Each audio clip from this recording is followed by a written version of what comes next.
Today I'm talking about the star Wormwood hitting the earth, what the book of Revelation says, and I'm interviewing Dr. Tom Horn, who has written the book The Messenger, and it is about Wormwood hitting the earth potentially in 2029, and he'll be giving you the details on that. And I'll also be answering your questions such as, what about all the recent UFO sightings? What does that mean? I'm Jimmy Evans. Welcome to the Tipping Point Show.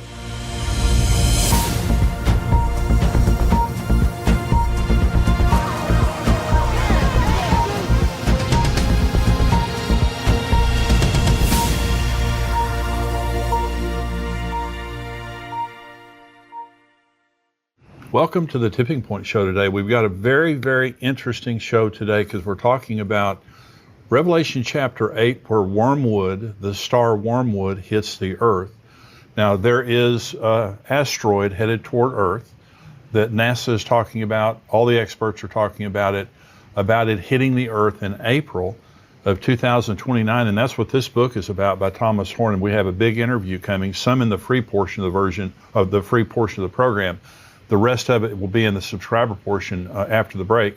But he's written this book called The Messenger, and this goes into detail now about what the experts are saying, and that is there is an asteroid, a major asteroid on the way to Earth.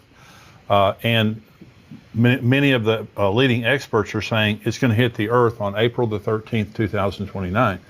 And so Dr. Thomas Horn is going to be talking about what that means related to the end times and when the beginning of the tribulation would occur. So stay tuned for that. Let me just kind of talk us up to the point of the interview with Dr. Horn. I've been talking about the book of Revelation, and there are basically 21 judgments. There are more than that actually in the book of Revelation, but you have the 7 seal judgments, and we've talked about that, the 7 trumpet judgments and the 7 bowl judgments, and they get worse. Now, they start out really bad. Some people ask, does the tribulation begin with, not too much bad stuff happening, and then there's the great tribulation? Jesus is the one that told us in the middle of the tribulation, when the abomination of desolation occurs, he said the second part of that is great tribulation such as never occurred on the earth. And so the last 3.5 years is definitely worse than the first 3.5 years, but the first 3.5 years are very, very severe. The first seal that is broken, there's a rider on a white horse. That's the Antichrist. And he has a bow. He's making war. He goes out to conquer and to make war. Then there's the rider on the red horse. That's the second seal that's broken. Peace is taken from the earth and men kill each other. Okay. The third seal is the rider on the black horse, and it says that there's famine and starvation. It takes an entire day's wage to buy enough food to survive that day. The fourth seal is broken, and it's the pale horse. A fourth of mankind is killed in different manner, by starvation, by sword, and by wild animals. It's just absolutely awful. The first 4 seals are terrible. The 5th seal is broken, and you have the altar of souls, where the people who have been martyred are asking God, how much longer do we have to wait? And the Lord says to him, there's more coming. There's more people who are going to be martyred. And so you need to wait a little bit longer. What that means is there's going to be mass martyrdom during the tribulation, the Antichrist killing people. Revelation 20 tells us about the people who have been beheaded because they would not worship the beast or take the mark of the beast. So this is mass martyrdom during the tribulation. When the 6th seal is broken, something very interesting happens. And this is kind of a preview of what we're talking about with Wormwood. It says, and I looked when he opened the 6th seal, and behold, there was a great earthquake, and the sun became black as sackcloth of hair, and the moon became like blood, and the stars of heaven fell to the earth, as a fig tree drops its late figs when it is shaken by a mighty wind. Then the sky receded as a scroll when it is rolled up, and every mountain and island was moved out of its place. And the kings of the earth, the rich men, the mighty men, the commanders, every slave and every free man hid themselves in the caves and in the rocks of the mountains, and said to the mountains and rocks, fall on us and hide us from the face of him who sits on the throne and from the wrath of the Lamb. For the great day of his wrath has come, and who is able to stand? Well, I want to begin. This is talking about the sky growing black, and stars begin to drop like a fig tree drops its figs and all those things. Well, if you saw the movie Greenland, it's a good movie, and it talks about extinction level event that happens when an asteroid hits the Earth. And what you notice in that movie, which is a very realistic movie, is an asteroid is not just one big rock, even though it is ultimately. You have all of these stars, all of these parts of the rock hitting in waves. And so that would be like a fig tree losing its figs. And so we're going to read in just a minute in Revelation chapter 8 now, all of the events, or the first 4 trumpets, are going to sound in Revelation chapter 8. The seals are over. The first 4 trumpets are going to sound, and all of these are the same event. It's all wormwood that is about to hit, that hits, and the effect after it hits. So this is chapter 8. When he opened the 7th seal, there was silence in heaven for about half an hour. And I saw the 7 angels who stand before God, and to them were given 7 trumpets. Then another angel, having a golden censer, came and stood at the altar. He was given much incense, that he should offer it with the prayers of all the saints upon the golden altar which was before the throne. And the smoke of the incense with the prayers of the saints ascended before God from the angel's hand. And then the angel took the censer, filled it with fire from the altar, and threw it to the earth. And there were noises, thunderings, lightnings, and an earthquake. So the 7 angels who had the 7 trumpets prepared themselves to sound. So they're about to sound their trumpets, and as each one of them sounds the first 4 trumpets now, this is all talking about the same event. This is the first trumpet. Verse 7, the first angel sounded, and hail and fire followed, mingled with blood, and they were thrown to the earth. And a third of the trees were burned up, and all the green grass was burned up. So now here comes this asteroid, and it begins to enter Earth's atmosphere. And what happens is the atmosphere becomes superheated. And so just like this star is coming, it's throwing off these parts of it that come in first. That's what it's talking about here. And then everything begins to get burned up. It begins to scorch the earth. Here's the second trumpet, same event. Then the second angel sounded, and something like a great mountain burning with fire was thrown into the sea. And a third of the sea became blood, and a third of the living creatures in the sea died, and a third of the ships were destroyed. Again, this is part of wormwood. This is part of the asteroid that comes and it strikes the ocean. And when it does, it just devastates the ocean and the sea life in the ocean. Okay, here's the third trumpet. Then the third angel sounded, and a great star fell from heaven, burning like a torch, and it fell on a third of the rivers and a third of the springs of water. The name of the star is Wormwood. A third of the waters became wormwood, and many men died from the water because it was bitter. Now you notice that this is affecting a third of the earth. Now, that's a massive amount of geography that this is covering, both in the sea and on the land, and it's making the waters poisoned so that people die when they drink the waters. And now later in Revelation 16, all sea life dies, and all of the waters of the earth are either poisoned or become blood. So the judgment upon the waters is one of the great judgments. Now, but what you'll notice now in the trumpet judgments, and also or the seal judgments and the trumpet judgments, is it's partial. It's a fourth, it's a third, it's partial. When you get to the bowl judgments of later on in the book of Revelation, it's total. Everyone's affected by those judgments.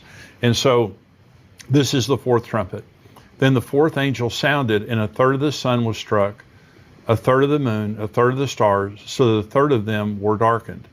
A third of the day did not shine, and likewise the night. And I looked, and I heard an angel flying through the midst of heaven, saying with a loud voice, Woe, woe, woe to the inhabitants of the earth, because the remaining blast of the trumpet of the 3 angels are about to sound. Let me go back now to the 6th seal and read you what I read you earlier. I looked when he opened the 6th seal, and behold, there was a great earthquake, and the sun became black as sackcloth of hair, and the moon became like blood. And the stars of heaven fell to the earth as a fig tree drops its late figs when it is shaken by a mighty wind. So both in the 6th seal and also here at the 4th trumpet, we're told that the sky grows black. That's exactly what happens when a meteor or an asteroid hits the earth. That magnitude of an asteroid, it throws up all the dust. There's all like Mount St. Helens or something like that. All this dust is thrown up into the atmosphere, and it becomes very dark or black. And so these judgments are describing one event. An asteroid is coming. It begins to superheat the earth, burn up all the green grass, all of that. Then it throws off a part of itself in the ocean. Then it hits the earth, and then the sky grows black.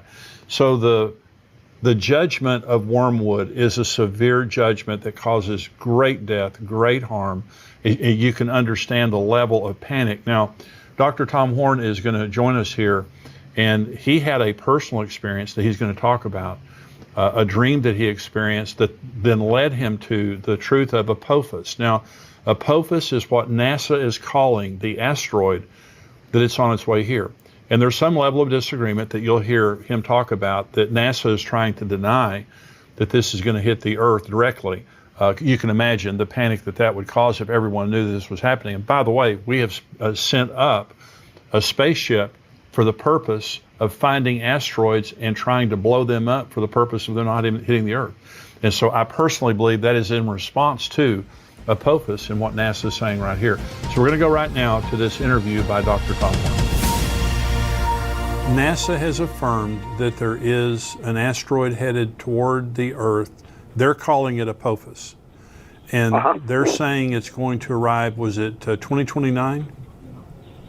Yeah, Friday the 13th, April 2029. And you may have seen in recent weeks where they're reaffirming something they already did say, and I dealt with it in both the Wormwood prophecy as well as the new book, The Messenger, in which they're saying that while Apophis is going to make a very, very close miss of the Earth, they are saying that right now they're calling an all clear, saying that it's not going to impact the planet. Now, this is something that your listeners need to really pay attention to. There are numerous scientists that reacted to their most recent all clear, warning that the trajectory that they have made, their calculation of Apophis, is off by as much as 600,000 miles. Good. In fact, the mathematician Harry Lear, he implies that Apophis is going to crash into Earth in 8 years from now, and he even went so far as to send a letter to the President of the United States begging him to have the U.S. government scientists cross-check those calculations immediately, because he says that NASA's either playing a game with the trajectory stats, or they are just they're intentionally misleading the public. And then he ends his letter. Anybody can log online and read his letter. He ends that dispatch with this ominous admonition that he thinks we're already out of time anyway. But maybe if we got on it now, and I think behind the scenes they are on it now, I think it's part of the reason Space Force was formed, that they're trying to figure out how they might be able to mitigate this incoming event. But it's not just Lear. Nathan Myhrvold, who was the head of Microsoft, the science department for Microsoft for many years, he is consistently listed every year in the top 100 scientists in the world. And he recently wrote a peer-reviewed paper that I referred to in the books called An Empirical Examination of Wise, Neo-Wise Asteroid Analysis and Results, in which he not only refutes a lot of the data from NASA, he charges them outright with deliberately misreporting threats by these near-Earth objects and of behaving extremely deceptively with deliberate scientific misconduct. So in other words, he is saying this wasn't an accident on part. They are going out of their way to intentionally cover up very real, potentially imminent space threats, including Apophis. And then there's a video on YouTube that anybody can watch right now that's got the famous planetary scientist and the astrophysicist Neil deGrasse Tyson, very popular figure. And he says that on April 13, 2029, I'll quote, this is from the YouTube video, this is a quote, Apophis will come so close to Earth that it will dip below our orbiting communication satellites. It will be the largest, closest thing we have ever observed to come by Earth. The orbit we have for it now is uncertain because these things are hard to measure and hard to get an exact distance for, so we cannot tell you exactly what that trajectory will be. So, and this was the same thing that the astronomer from the Pentagon told me. He said it's absolutely baloney. Well, he used a different word that I won't use. But he said it's absolute baloney. He said you can't say that a stone as big as Apophis, and it's a monster, is going to come literally below the satellites, knock out some of the satellites, below the satellites that are in orbit around this planet, and yet say with any certitude, but no worry, it's not going to strike the planet. He said that's absolute baloney. Watch the movie Greenland, where right up until and so you know that in the beginning, NASA, they're all saying, no worries, it's just going to skim past, no big deal, take pictures, draw cartoon pictures of it. And then all of a sudden, everybody starts heading for cover. And that is what many of these people believe is going to happen with Apophis. Now, why would NASA be covering that up? Well, it's really obvious, because it would create mass panic. And maybe meanwhile, they might come up with some way to mitigate the incoming of that asteroid. Well, they're sending a spaceship up right now to blast an asteroid. They announced they are. Yeah. That's exactly right, and that's the reason why they are doing that. Well, that's a fascinating interview. I hope that you enjoyed that. Now, we have more of it coming, about 10 more minutes of that interview coming up in the subscriber portion. If you're not a subscriber, please become a subscriber. Endtimes.com is where you go to subscribe. It's $7 a month, $77 a year. As a monthly subscriber, you get the first month for free. So if you want to just check it out,